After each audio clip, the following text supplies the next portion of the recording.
Тайлунг зұлым болып туған жоқ. Ол шығыс жекпе-жегінің ең жарқын жұлдызы, ең дарынды шәкірті болды. Шифу оны нәресте кезінен тауып алып, оған тек ұстаз ғана емес, әке де болды. Бірақ бұл махаббаттың уы бар еді. Шифу оның құлағына күн сайын «Сен таңдаулысың, сен айдаһар жауынгері боласың» деп сыбырлады. Тайлунг өз тағдырын таңдаған жоқ, оның тағдырын Шифу жазып берді. Ол балалық шағын, ойын күлкісін, еркіндігін осы бір атақ үшін құрбан қылды. Ол Шифудың мақтанышы болу үшін өз сүйектерін сындырып тер төкті. Бірақ ең қиын сәт туғанда, ұлы Угвей оның жүрегінен қараңғылық көріп, айдаһар шиыршығын беруден бас тартты. Осы сәтте Тайлунгтың әлемі қирады.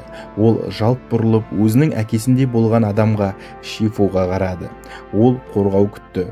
Ол «Угвей, сіз қателесесіз, ол лайықты» деген сөзді естігісі келді. Бірақ Шифу үндемеді. Шифу өзі тудырған монстрдан қорықты. Тайлунг үшін бұл жай ғана бас тарту емес, бұл ең ауыр опасыздық еді.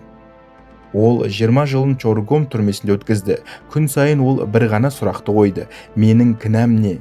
Мен сен айтқаның бәрін істедім ғой, әке». Ол Нефрит сарайына оралғанда, оның мақсаты билік емес еді. Ол тек өзіне уәде етілген, өмірін сарп еткен сол бір шиыршықты алғысы келді. Ең сорлысы, ол шиыршықты ашқанда ішінен ештеңе таппады. Ол бос болды. Осы сәттегі Тайлунгтың көзіндегі мұңды байқадыңыз ба?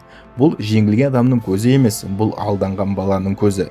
Оның бүкіл өмірі, 20 жылдық азабы, төгілген тері, бәрі бос қиял болып шықты.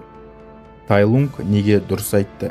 Өйткені ол улы мотивацияның құрбаны, оған таңдау берілмеді. Оны Шифу өзінің амбициялары үшін құрал ретінде пайдаланды. Тайлунгтың қатыгездігі бұл оның ішіндегі айқайы. Ол жай ғана Шифудың «сенімен мақтанамын» деген жалғыз ауыз сөзіне мұқтаж еді. Бірақ ол сөз тым кеш айтылды.